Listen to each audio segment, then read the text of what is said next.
podamos entender es, y te tengo que recordar aquellos 3 principios que te mencioné al principio, valga la redundancia, ¿verdad? Que uno de ellos es que Dios es dueño del oro y de la plata. Así es. Dios es dueño de todo. Segundo, tú y yo somos administradores. Tú y yo no tenemos nada. No nos vamos con nada. Ese es el principio, que cuando tú mueras, cuando partimos de esta tierra, nada nos llevamos. Entonces, por eso la importancia de nosotros ser buenos administradores, de dejar un buen legado para cuando Dios nos llame a su presencia. Entonces, eso es muy importante que nosotros lo aprendamos. Yo te he estado enseñando acerca de esto durante estos 4 domingos y yo pienso que no hay excusa. No te lo he dicho todo porque la Biblia es muy completa. La Biblia tiene mucho material sobre este tema de la finanza. Y te quiero recordar un consejo que te di desde el principio, que cuando tú vas a internet, a las redes sociales, tú siempre vas a encontrar informaciones con relación a los diezmos, con relación a los pactos, a la primicia, y que tú vas a encontrar información a favor y en contra, a favor y en contra. Entonces, si tú no tienes un buen fundamento bíblico, no es bueno que leas esas cosas. ¿Por qué? Porque te vas a confundir. Yo puedo leer todo eso y doy gracias a Dios que yo tengo mi fundamento claro con relación a lo que es el diezmo y con relación a lo que es las ofrendas, los pactos. Y nosotros creemos en eso, nosotros lo practicamos como familia, como iglesia también lo hacemos.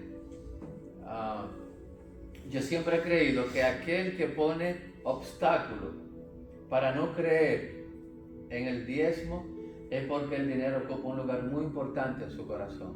Así es. Primero. Y segundo, a veces hay un espíritu de envidia que ve que esa persona no ha alcanzado lo que otros han alcanzado cuando sí practican el diezmo. Entonces ellos se llenan de un espíritu de envidia y comienzan a enseñar que no, que eso no es verdad. Entonces debe tener mucho cuidado, no solamente con el tema de la finanza, sino hasta con la venida de Cristo, con el rapto, el levantamiento de la iglesia. Usted va a encontrar siempre material a favor y en contra. Y si usted no tiene un buen fundamento, eso es como que usted quiera leer, estudiar el libro de Apocalipsis. Si usted no tiene un buen fundamento doctrinal, usted va a confundir, te va a volver loco con el libro de Apocalipsis. ¿Ok? Entonces, eso te quería decir. Estas prédicas son colgadas en las redes sociales. Si tú la quieres volver a escuchar, si hay algo que te impactó, si hay algo que no aprendiste, tú puedes escucharla de nuevo, porque mi intención es prepararte para que, no solamente prepararte para la venida de Cristo, sino prepararte para que aquí en la tierra tú tengas una vida saludable, tengas una vida bendecida, prosperada, que camines bajo los preceptos de la palabra de Dios. Eso es lo que nosotros buscamos. Eso es lo que buscamos. Por eso siempre tengo la interrogante del por qué en una iglesia hay personas que son más bendecidas que otras, son más prosperadas que otras. La semana pasada pusimos un ejemplo aquí, 2 hermanos, lo pusimos aquí delante, y señalábamos cómo uno cumplía con el diezmo y la ofrenda y la otra persona no lo hacía. Entonces ambos han recibido la misma palabra. Mira lo que dice en Hebreos capítulo 4, versículo 2. Hebreos 4:2 dice: porque también a nosotros nos ha anunciado la buena nueva, o sea, el evangelio, como a ellos, pero no les aprovechó el oír la palabra por no ir acompañada de fe. ¿En quiénes? O sea, que tú no haces nada con escuchar la palabra y no ponerla en práctica. Si hay 2 personas, 2 hijos de Dios, vienen a la iglesia, pero hay uno que la palabra la pone más en práctica que el otro, ese va a ser más bendecido que el otro. Porque todo radica en que la palabra vaya acompañada de fe. O sea que cuando tú escuches la palabra, que no digas: ay, qué lindo mensaje, qué linda palabra aprendí, qué bonito habló el pastor, qué linda está esa palabra, si tú no la pones en práctica. Esa es la gran diferencia. Esa es la gran diferencia del por qué hay algunos que son más prosperados y más bendecidos que otros. No hay excusa, todos escuchamos la misma palabra. Por eso, estos 4 domingos, te repito, nos la hemos pasado enseñándote acerca de los diezmos y de las ofrendas. Me consta que hay personas que van a ser más prosperadas que otras, porque ya hay algunos que se les ha revelado y han comenzado a diezmar. Eso se llama revelación. Cuando tú escuchas algo de la palabra y tú lo practicas, tú recibiste revelación. Entonces la revelación es lo que te va a bendecir. Mientras tú no lo hagas, va a dejar de percibir, va a dejar de recibir cosas que Dios tiene guardadas para ti. Pero Dios llega a una iglesia y Él observa quién está haciendo y quién no lo está haciendo. Y el que lo está haciendo, entonces la palabra la acompañó con fe. Con fe. Y te habla acerca de la diferencia del diezmo, acerca de la diferencia entre diezmo y ofrenda, pacto, primicia. Si tienes alguna duda todavía, tú puedes tener la libertad de escribirnos, de llamarnos, ¿verdad? Porque nuestra intención es que tú lo puedas, que puedas tener un buen fundamento sólido. Que cuando tú te encuentres con alguien por ahí que te venga a hablar pluma de burro en contra de esto, que tú tengas fundamento para responder. Amén. Entonces, dice la Biblia en Lucas 4:25. Hoy te quiero hablar acerca de la historia de una mujer que tenemos que aprender de la fe de esta mujer. Dice aquí, y en verdad os digo que muchas viudas había en Israel en los días de Elías, cuando el cielo fue cerrado por 3 años y 6 meses, o sea, 3 años y medio. Y hubo una gran hambre en toda ¿qué? Tierra. En toda la tierra. Di conmigo, había muchas viudas. Había muchas viudas. Había hambre sobre la tierra. Había hambre sobre la tierra. Oye, 3 años y medio sin llover. ¿Tú sabes que son 3 años y medio sin caer una gota de agua? Sequía. Sequía a nivel, Sequía. man. Eso era sequía, mira, por todos lados. Entonces, en medio de esa situación, había muchas viudas. Una viuda es una mujer que, como su palabra lo dice, no tiene Esposo. esposo. ¿Verdad? O el esposo murió, o murió. O lo mató. Digo, perdón. ¿Verdad? Entonces, había mucha necesidad porque el agua siempre ha sido muy, muy necesaria. Mira lo que dice el versículo 26. Pero a ninguna de ellas fue enviado Elías, sino una mujer viuda en Sarepta de Sidón. Había muchas viudas, pero el profeta fue enviado a una sola. A una sola. En una iglesia hay mucha gente, pero no todos están preparados para recibir la palabra. Así es. Entonces, cuando tú analizas la palabra, el Señor siempre ha tenido mucho cuidado de las viudas. Siempre. Siempre, siempre, siempre. De los huérfanos. Y de los huérfanos también. Y de las Gracias, hermano. madres solteras. De las madres solteras. Ahora bien, había muchas viudas que tenían mucha necesidad. Y Dios quería suplir las necesidades de esas viudas. Pero no bastaba solamente con tu recibir la palabra. Te repito, hasta que tú no pongas la palabra en obra, en acción, nunca verás los resultados que Dios quiere que tú tengas. Amén. Interesante. Entonces, Él la mandó. Si quieres darle un aplauso al Señor, dale. Entonces, Dios envió al profeta Elías a esa región. Y había muchas viudas, pero Él lo envió donde una sola. Y dice la Biblia, te voy a hablar de esa viuda.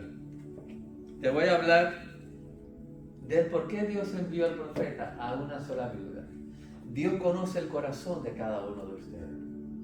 Dios conoce el corazón de cada una de esas viudas en ese entonces. Y por cuanto Él conocía el corazón de cada una de ellas, Él envió al profeta donde una sola, específicamente. Y dice la Biblia, en Primera de Reyes 17, vamos a leer del 1 al 3. Dice, entonces Elías Tisbita, que era de los moradores de Galaad, dijo a Acab, vive Jehová Dios de Israel, en cuya presencia estoy, que no habrá lluvia ni rocío en estos años, sino por mi Palabra. Mira el poder que tiene la palabra de un profeta. El profeta declaró que no iba a llover. ¿Por qué el profeta declaró que no iba a llover durante 3 años y medio? Porque había gente en ese entonces que tenían su Dios, el Dios de ellos, que ellos decían que ese Dios era quien controlaba la lluvia. Y Elías le ha dicho, ustedes se equivocaron. El que controla la naturaleza, el que tiene control de todo, es mi Dios, Jehová de los ejércitos. Así es. Entonces, para él demostrarlo, cuando tú comienzas a leer en el capítulo 16, ese no lo busques, él dice, viva Jehová en cuya presencia estoy. Gloria a Dios. O sea, era un hombre temeroso de Dios, era un hombre que conocía de Dios, era un hombre que tenía una relación íntima con Dios y por lo tanto lo que él declaraba, Dios lo apoyaba allá en el cielo. Entonces, él dice aquí que no habrá lluvia ni rocío en estos años, sino por mi palabra. Versículo 2. Y vino a él la palabra de Jehová diciendo, 3. Oye la palabra que Dios le dice al profeta. Apártate de aquí y vuélvete al oriente y escóndete en el arroyo de Querit, que está frente al Jordán. No había lluvia, ni siquiera un rocío subía de la tierra. Y Dios le dice, escóndete en un arroyo. ¿De dónde iba a salir agua en ese arroyo si no estaba lloviendo? Por fe. Pero Dios le dijo, métete a ese arroyo. Por fe. Creyó en la palabra que recibió. Creyó en la palabra que había recibido de Dios y el hombre se metió ahí en ese arroyo. Y ahí Dios le daba de comer y de beber. Alimento. ¿Qué pasa? Que cuando se secó el arroyo, Dios le había dado orden a una mujer, por cuanto Dios conocía el corazón de esta mujer. Dios le había dado orden a esta mujer para que sustentara al profeta Así es. de Dios. Y dice el versículo 8 y 9. Bueno, 9. Levántate. Vete, ¿a dónde? A Sarepta de Sidón y mora allí. Y he aquí yo he dado orden allí a una mujer viuda que te sustente. Si era viuda, no tenía de dónde sustentarse. Porque las mujeres en ese entonces, por un tema cultural, permanecían dentro de las casas haciendo quehaceres, por lo regular. Entonces, esta mujer no tenía esposo, no tenía quien la sustentara. Diga conmigo, ella se la buscaba como una tora. Ella se buscaba como Ella una sabía vaquera. cómo. Ella sabía cómo defenderse. Como una vaquera. Y para colmo, esta mujer tenía un hijo. O 3. Bueno, la Biblia habla de uno, por lo menos. O sea, fíjate la necesidad que esta mujer tenía. Y Dios le dice al profeta, vete que yo he dado orden a una mujer viuda para que te sustente, para que te dé lo que tú necesites, para que tú puedas seguir hacia adelante con mi palabra, para que tú puedas seguir hacia adelante con el mensaje. Aleluya. Amén, gloria a Dios. El Señor envía al profeta donde una mujer que estaba llena de necesidad. ¿Por qué? Porque había llegado un momento de que, fíjate, Dios le dio la orden a la mujer, Dios le dio una palabra, pero ella tenía que poner en práctica la palabra. Y cuando Dios envía el profeta donde esta mujer, es para poner en práctica la palabra que Dios le había declarado a esa mujer. Gloria a Dios. Por eso hay un momento en tu vida en que la palabra que tú escuchaste, tú vas a pasar por pruebas, por situaciones que tú tienes que poner en práctica la palabra Que has recibido. que has recibido. Cada mensaje.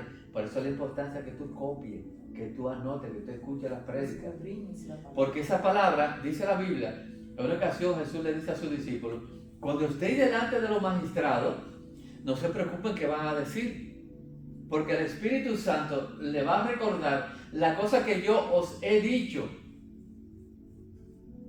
Ahora bien, ¿qué te puede recordar el Señor de algo que tú no hayas escuchado?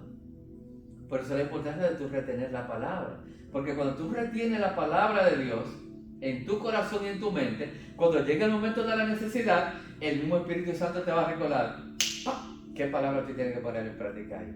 Así es. ¿Por qué cuando estamos enfermos, que tenemos un dolor, el Espíritu Santo nos recuerda de una vez lo que dice la palabra?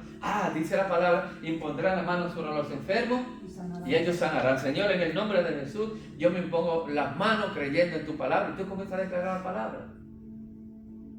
¿Cuánto me está entendiendo? Entonces, Dios envía al profeta y dice el versículo 10. Entonces él se levantó y se fue a Sarepta, y cuando llegó a la puerta de la ciudad, he aquí una mujer viuda que estaba allí recogiendo leña, y él la llamó y le dijo: te ruego que me traigas, ¿qué? Un poco de agua. ¿Un poco de qué? De agua. De agua. ¿Qué era lo que no caía en esa época? Agua. No había agua. Los arroyos se habían secado. Estaba probando la fe. Así. Dios estaba probando la fe de esta mujer. Así es. Él dice: tráeme agua, lo que no había. Cuando Dios te dice a ti: trae los diezmos y las ofrendas, cuando tú casi no tienes, cuando tienes que dedicarlo a otra cosa. Sí. Entonces, en el reino de los cielos, Dios va a probar tu fe. Así es.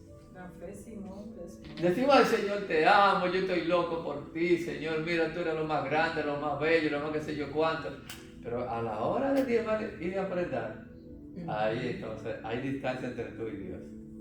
¿Cuánto me estás entendiendo? Gloria a Dios. Entonces el profeta le dice: tráeme un vaso de agua, tráeme de lo que no hay,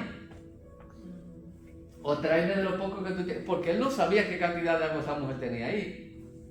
Si no llovía, no había nevera como ahora, no había, ¿cómo se llama esto? Tinaja, quizás. Tinaja, no había otro nombre. Tinaco. El tinaco, de tanque de agua, no había nada de eso. Usaban calabaza de huillo también. Calabaza de... El versículo 11 dice: Wow. y yendo a ella para traérsela, él la volvió a llamar y le dijo: te ruego que me traiga también un poco de qué. De pan. En tus manos. O sea, no solamente agua que quiero, También quiero comer. también quiero comer. Así es. ¿Qué habrá pensado esta mujer? Una mujer con tanta necesidad, una mujer viuda que no tenía que la sustentar, que a lo mejor la Biblia no dice qué tiempo hacía que esta mujer estaba viuda, pero tenía mucha necesidad esta mujer. Te lo voy a seguir enseñando con la palabra. Y mira cómo Dios envía el profeta donde esa mujer, a que lo sustente a él. Entonces, esta mujer, ella tenía que definir en un orden de prioridad. Porque cuando tú tienes necesidades, tú debes hacer un orden de prioridad. No gastar por gastar el dinero, Amén. sino hacer un orden de prioridad. Eso es ser de sabio. Mira cuál fue la respuesta que ella le dio. El profeta le dice: tráeme agua y tráeme un pedazo de pan.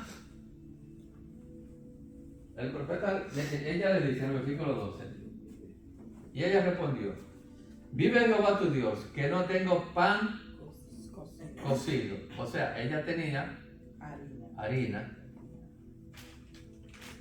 Ella dice: mira, ella dice: solamente tengo un puñado de harina, un puñado, es menos de ahí, Y un poco de aceite. porque un puñado es un puño de harina, y un poco de aceite, mírame aquí, de una vasija. El aceite en esa época era un elemento bien costoso. Siempre ha sido un elemento bien costoso. Y era un elemento muy importante, porque el aceite desde el principio, dependiendo del contexto donde tú lo leas, el aceite es tipología del Espíritu Santo. El aceite se tomaba para ungir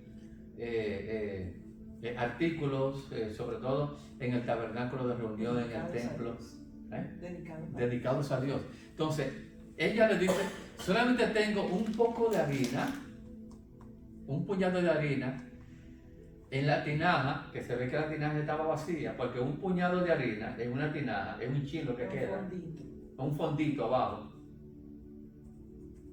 Mira la necesidad que tiene esta mujer. Y un poco de aceite en una vacía. Y ahora mismo, justo cuando tú llegaste, yo la iba a preparar, dice ahí, para entrar, prepararlo para mí y para mi hijo. Para que lo comamos y no dejemos y nos dejemos morir. O sea, que ella estaba consciente que ese poquito de harina y ese poquito de aceite le daba solamente para una sola ocasión. Y después de ahí, busquen vela y café, que la mujer y el hijo se iban a 7 pies bajo tierra. Eso era lo único que ella tenía, un poquito de harina y un poquito de aceite.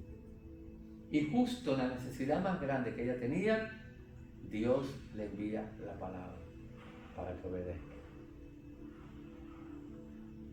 Dios no te va a pedir cosas fáciles. Óyeme, una vez,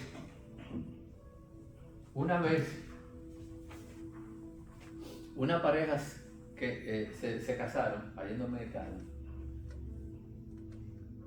y cuando ellos se casaron, yo daba el testimonio de que Dios les suplió todo, absolutamente todo, el apartamento, todo. Esa gente no compraron ni una cuchara. Pero su familia era multimillonaria. Yo no sé si tú me entiendes lo que te quiero decir. No es lo mismo que tú eres una persona que no tenga nada, ni nadie quien te ayude, a que Dios haga un milagro contigo y te regale todo lo que tú necesites, a que tú tengas todas las comodidades con tus padres, con tus tíos. Entonces, en los momentos de necesidad es precisamente cuando Dios más te va a probar a ti. Aleluya.